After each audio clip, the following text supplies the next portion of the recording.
విజయవాడ ఇంద్రకీలాద్రి అమ్మవారిని సినీ నటి హేమ దర్శించుకున్నారు. దుర్గాదేవి అలంకారంలో దర్శనమిస్తున్న అమ్మవారికి సారీ సమర్పించారు. ఆ జగన్మాత కరుణా కటాక్షలు ఎప్పుడు తనపై ఉంటాయన్నారు నటి హేమ. ఆ తల్లి ఆశీస్సులు ప్రజలందరిపై ఉండాలని ఆకాంక్షించారు.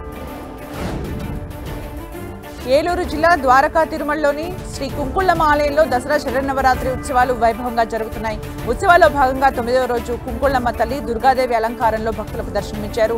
దుర్గాదేవి అలంకరణలో ఉన్న అమ్మవారిని దర్శించేందుకు ఆలయానికి భక్తులు పెద్ద ఎత్తున తరలివచ్చారు. అత్యంత భక్తి శ్రద్ధలతో మహిళలు అమ్మవారిని దర్శించుకుని తమ మొక్కుబడులు తీర్చుకున్నారు. దసరా ఉత్సవాల సందర్భంగా ఆలయాన్ని ప్రత్యేక పూలతో అలంకరించారు నిర్వాహకులు.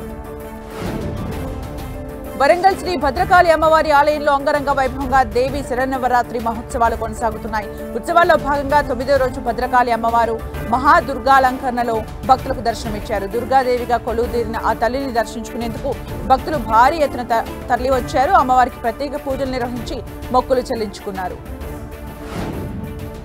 ఏలూరు జిల్లా సత్రంపాడులోని శ్రీ అంబికాదేవి ఆలయంలో వైభవపేతంగా దసరా శరన్నవరాత్రి ఉత్సవాలు జరుగుతున్నాయి. 9వ రోజు దుర్గాదేవిగా అంబికాదేవి అమ్మవారు భక్తులకు దర్శనమిచ్చారు. దుర్గాదేవి అలంకరణలో ఉన్న అంబికా అమ్మవారిని దర్శించుకునేందుకు భక్తులు పెద్ద ఎత్తున పోటెత్తారు. అమ్మవారిని దర్శించుకుని ప్రత్యేక పూజలు చేశారు. నిర్మల్ జిల్లా బాసర శ్రీ జ్ఞాన సరస్వతి దేవస్థానంలో శారదీయ శరన్నవరాత్రి ఉత్సవాలు వైభవంగా కొనసాగుతున్నాయి. 9వ రోజు సిద్ధిదాత్రి అలంకరణలో అమ్మవారు భక్తులకు దర్శనమిచ్చారు. సిద్ధిదాత్రిగా కొలువుదీరిన అమ్మవారిని దర్శించుకునేందుకు భక్తులు భారీగా తరలివచ్చారు. అమ్మవారికి ఆలయ అర్చకులు ప్రత్యేక పూజలు నిర్వహించారు. అలంపూర్ జోగులాంబ అమ్మవారికి ఆంధ్రప్రదేశ్ ప్రభుత్వం తరపున కర్నూలు జిల్లా కలెక్టర్ సిరి పట్టు వస్త్రాలు సమర్పించారు. దేవి శరన్నవరాత్రి ఉత్సవాల్లో భాగంగా అమ్మవారికి ఏటా ఏపీ ప్రభుత్వం అధికారికంగా పట్టు వస్త్రాలు సమర్పిస్తోంది. కర్నూలు జిల్లా కలెక్టర్ సిరికి ఆలయ ఈవో అర్చకులు పూర్ణకుంభం స్వాగతం పలికారు.